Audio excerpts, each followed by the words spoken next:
more and more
Good afternoon, folks.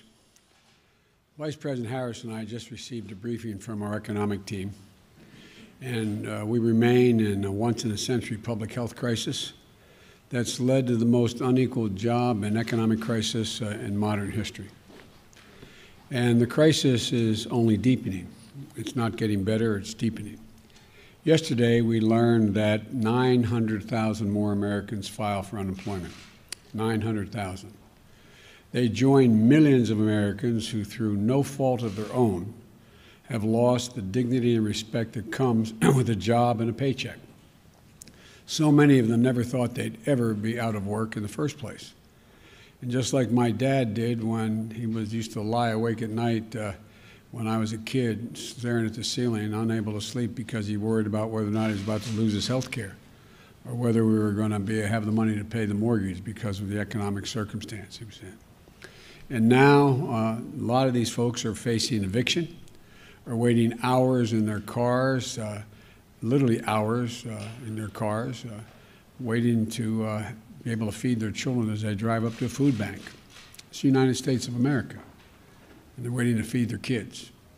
Folks who are able to still keep their job, many have seen their paychecks reduced, and they're barely hanging on and wondering what's next.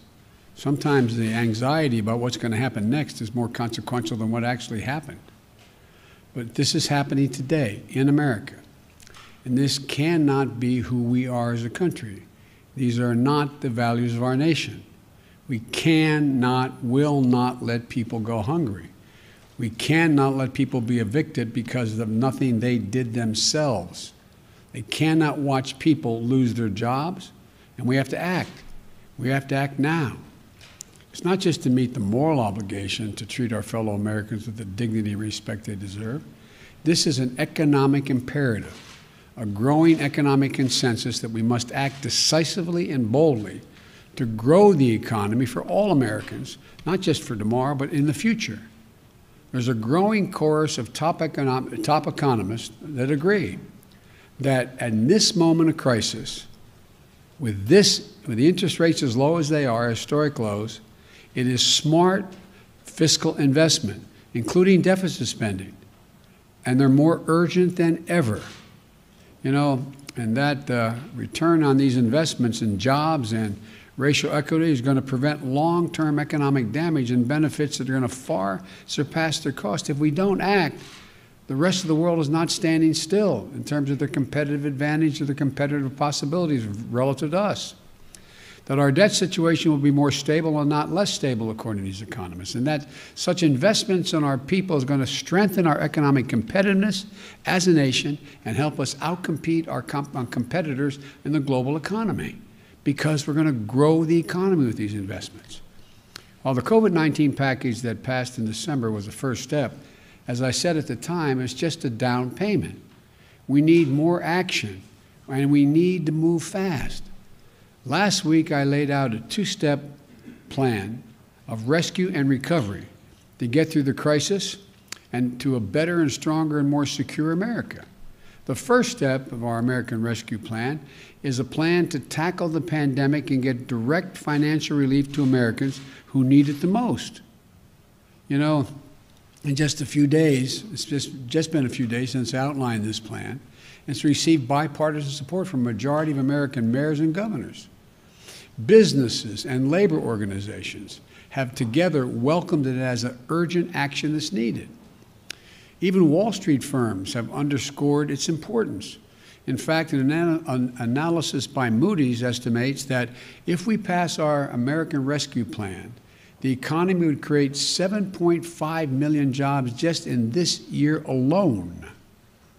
That would be on the way to the more than 18 million, I think it was 18,600,000 jobs that they believe would be created over the 4-year period with our Build Back Better recovery plan.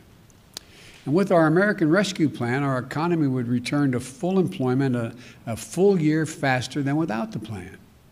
Even President Trump's now, not some liberal organization, President Trump's top former economic advisor, Kevin Hassett, said, quote, he absolutely is in favor of this rescue plan. This almost doesn't have a partisan piece to it. We're seeing the support because this plan takes a step that we so urgently need, more than just a step, number of steps. It funds big parts of the COVID-19 national strategy that we released yesterday. Our national strategy puts us on a war footing to aggressively speed up our COVID-19 response, especially on vaccines and testing and reopening our schools. I found it fascinating. Yesterday, the press asked the question, is 100 million enough? Week before, they're saying, Biden, you crazy? You can't do 100 million in 100 days. Well, we're going to, God willing, not only do 100 million, we're going to do more than that. But we have to do this. We have to move. The American Rescue Plan also includes economic relief for most Americans who are in need. We're going to finish the job of getting a total of $2,000 in direct payments to folks. $600, which was already passed, is simply not enough if you still have to choose between paying your rent, putting food on the table. We'll extend unemployment insurance benefits for millions of workers beyond the deadline that's now set. It means that 16 million Americans who are currently relying on unemployment benefits while they look for work can count on these checks continuing to be there in the middle of this crisis. The American Rescue Plan also addresses the growing housing crisis in America. Approximately 14 million Americans, 14 million, have fallen behind on rent, and many risk eviction.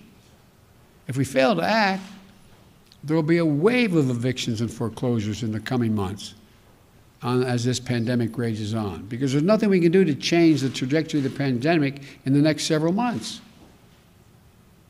So look, this would overwhelm emergency shelters, increase COVID-19 infections as people have nowhere to go and can't socially distance. The American Rescue Plan asks Congress to provide rental assistance for millions of hard-hit families and tenants. This will also be a bridge to economic recovery for countless mom and pop landlords who can't afford not to have the rent. But they can't wait.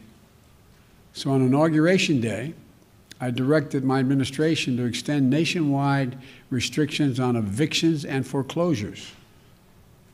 These crises are straining the budgets of states and cities and tribal communities that are forced to consider layoffs and service reductions among essential workers. Police officers, firefighters, first responders, nurses, they're all at the risk of losing their jobs.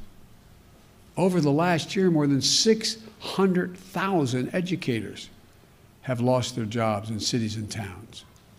The American Rescue Plan will provide emergency funding to keep these essential workers on the job and maintain essential services. Look, it will also help small businesses that are the engines of our economic growth. When you say small business, most people think the major corporate entities are the ones that hire everybody. These small businesses are the glues that hold, and they're important, but these small businesses that hold the community, the glue that hold these communities together. They are hurting badly, and they account for nearly half of the entire U.S. workforce, nearly half. Our rescue plan will provide flexible grants to help the hardest hit small businesses survive the pandemic, and low-cost capital to help entrepreneurs of all backgrounds create and maintain jobs, plus provide essential goods and services that communities so desperately depend on. Look, our recovery plan also calls for an increase in the minimum wage at least $15 an hour. No one in America should work 40 hours a week making below the poverty line. $15 gets people above the poverty line. We have so many millions of people working 40 hours a week, working, and some with 2 jobs, and they're still below the poverty line. Our plan includes access to affordable child care. That's going to enable parents, particularly women, to get back to work. Millions who are not working now because they don't have that care. All told, the American Rescue Plan would lift 12 million Americans out of poverty and cut child poverty in half. That's 5 million children lifted out of poverty. Our plan will reduce poverty in the Black community by 1/3, and reduce poverty in the Hispanic community by almost 40%. I look forward to working with members of Congress of both parties to move quickly to get this American Rescue Plan to the American people. And then we can move with equal urgency and bipartisanship to the second step of our economic plan, to Build Back Better, the recovery plan. It's a plan that's going to make historic investments in infrastructure, manufacturing, innovation, research and development, and clean energy, and so much more that's going to create millions more jobs, good-paying jobs, not minimum wage jobs. Well, while we work with members of both parties in the Congress, there are steps that we can and must take right now. For example, on Inauguration Day, I directed my administration to pause student loan repayments for interest, for the interest payments for Americans with federal student loans until at least September. So they're not going to have to pay till September. They still pay the bill as it stands now, but they will not accrue interest, and they don't have to begin to pay until September. And we may have to look beyond that, I might add. Today, I'm signing an executive order that directs the whole of government, a whole of government effort to help millions of Americans who are badly hurting. It requires all federal agencies to do what they can do to provide relief to families, small business, and communities. And in the days ahead, I expect agencies to act. Let me touch on two ways these actions can help change Americans' lives. We need to tackle the growing hunger crisis in America. 1 in 7 households in America, 1 in 7, more than 1 in 5 Black and Latino households in America, report they do not have enough food to eat. That includes nearly 30 million adults and as many as 12 million children. And again, they're in this situation through no fault of their own. It's unconscionable. The American Rescue Plan provides additional emergency food and nutrition assistance for tens of millions of children and families to address this crisis. But families literally can't wait another day. As a result of the executive order I'm going to shortly sign, the Department of Agriculture will consider taking immediate steps to make it easier for the hardest-hit families to enroll and claim more generous benefits in the critical food and nutrition assistance area. This is going to help tens of millions of families, especially those who can't provide meals for their kids, who are learning remotely at home, are not receiving the regular meal plans that they have at school for breakfast or lunch. It's going to we also need to protect the health and safety of the American worker. Right now, approximately 40% of households in America have at least one member with a pre-existing condition. Just imagine, you're out of work through no fault of your own. You file for unemployment while you're looking for a job. You find one, and you get an offer.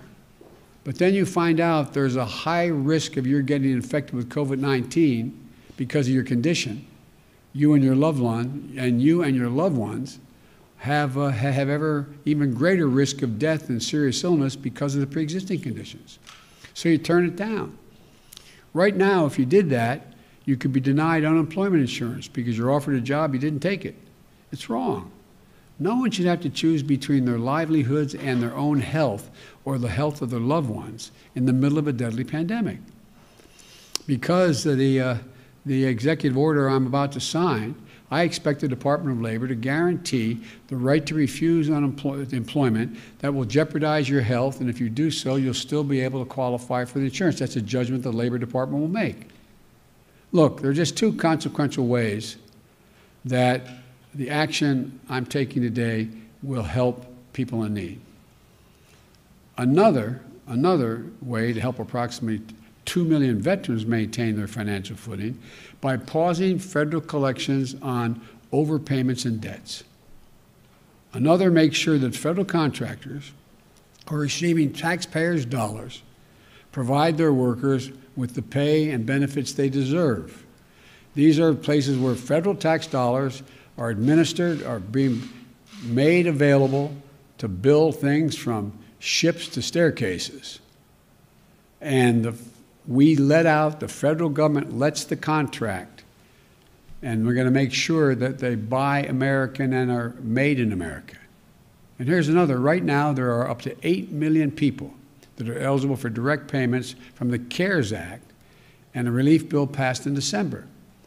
They're entitled to those payments, but there's not an easy way for those folks to access them.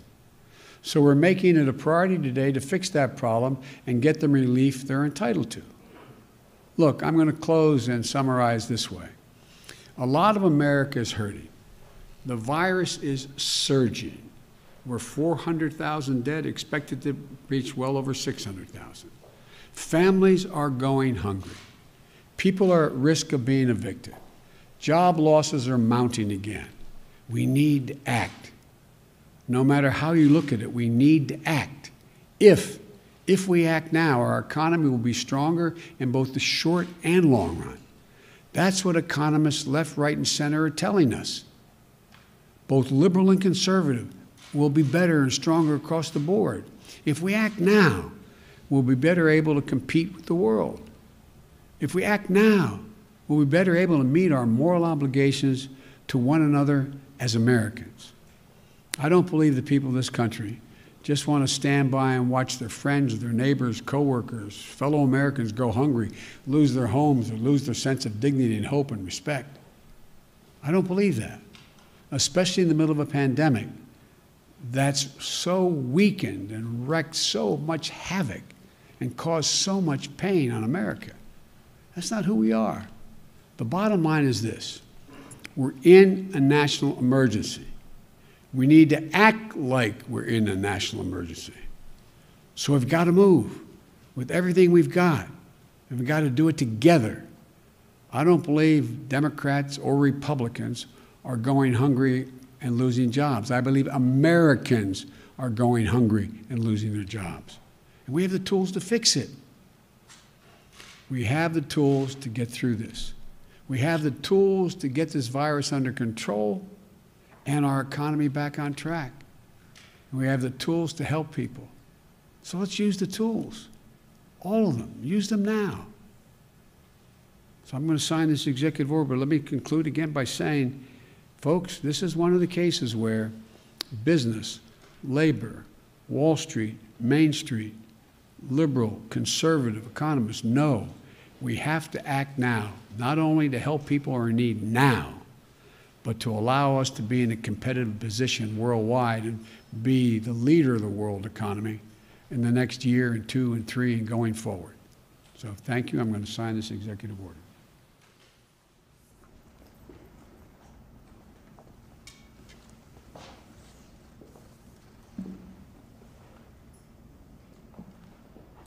The first one is the economic relief related to COVID-19 pandemic.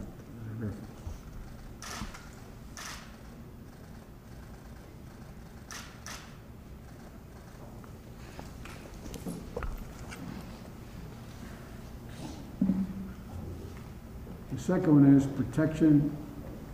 protecting the federal workforce.